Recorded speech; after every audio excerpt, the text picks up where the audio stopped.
It's Wednesday, 5 February. Welcome to the PDB Afternoon Bulletin. I'm Mike Baker, your eyes and ears on the world stage. All right, let's get briefed.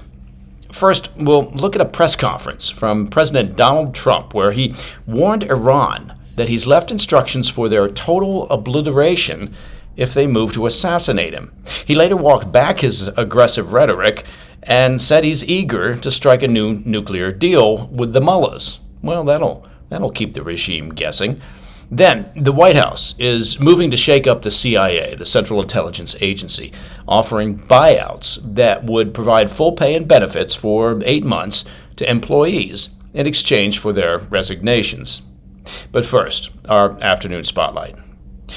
President Trump has offered competing visions, to say the least, for future relations with Iran, issuing fresh military threats against the regime, while also saying that he's eager to negotiate a new nuclear deal. As we discussed on this morning's PDB, Trump issued an executive order Tuesday, reinstating his maximum pressure strategy against Iran, which aims to prevent the mullahs from obtaining a nuclear weapon and aims to cripple their oil exports through aggressive sanctions. During the signing ceremony for the executive order, Trump also sent a shot across the bow, warning that if Iran carries out his assassination, his national security team will ensure that the Islamic regime is completely obliterated. And that's according to a report from Fox News. Now, Iran has long been trying to assassinate Trump and former national security officials from his first administration over the 2020 killing of Quds Force commander Qasem Soleimani. The Justice Department confirmed in November that they had thwarted an active Iranian assassination plot against Trump in the weeks leading up to the presidential election. Given the ongoing threat, Trump said he's already left instructions for Iran's destruction in the unlikely event that the mullahs succeed. When asked about the threats on his life from Iran and its proxies, Trump said, quote, "That would be a terrible thing for them to do. Not because of me. If they did that, they would be obliterated. That would be the end. I've left instructions," he said. "If they do it, there won't be anything left." End quote. Despite his fiery rhetoric, while signing the, quote, maximum pressure executive order, Trump also said, quote, "Hopefully we're not going to have to use it," though he didn't elaborate on what that meant.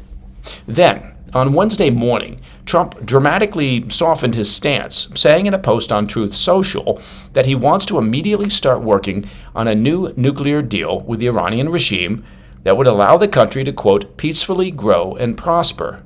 Trump stated, quote, "Reports that the U.S., working in conjunction with Israel, are going to blow up Iran into smithereens are greatly exaggerated," and he used all caps for "are greatly exaggerated.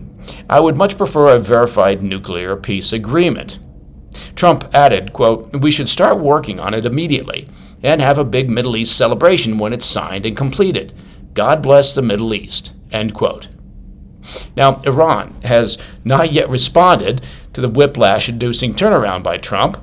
However, earlier on Tuesday, their foreign minister slammed Trump's actions to reimpose energy sanctions, claiming his maximum pressure campaign would fail while also denying that Iran is seeking a nuclear weapon. But reports suggest that the mullahs of Tehran are eager to take the diplomatic route with Trump, as they see him as an existential threat to their significantly weakened regime. All right, coming up, the Trump administration is moving to shake up the Central Intelligence Agency, the CIA, offering buyouts that would provide full pay and benefits for 8 months to all employees in exchange for their resignations. I'll be right back. Welcome back to the Afternoon Bulletin. The CIA is offering buyouts to its entire workforce in a move that, aligns with President Trump's broader push to shrink the federal government and reshape the intelligence community. Announced Tuesday, the offer gives CIA employees the option to voluntarily resign in exchange for roughly 8 months of pay and benefits. The offer mirrors a similar buyout extended to over 2 million civilian federal workers last month, though national security personnel were previously exempt. What remains unclear is whether the agency will adhere to the same Thursday midnight deadline set for other federal agencies for employees to accept the offer.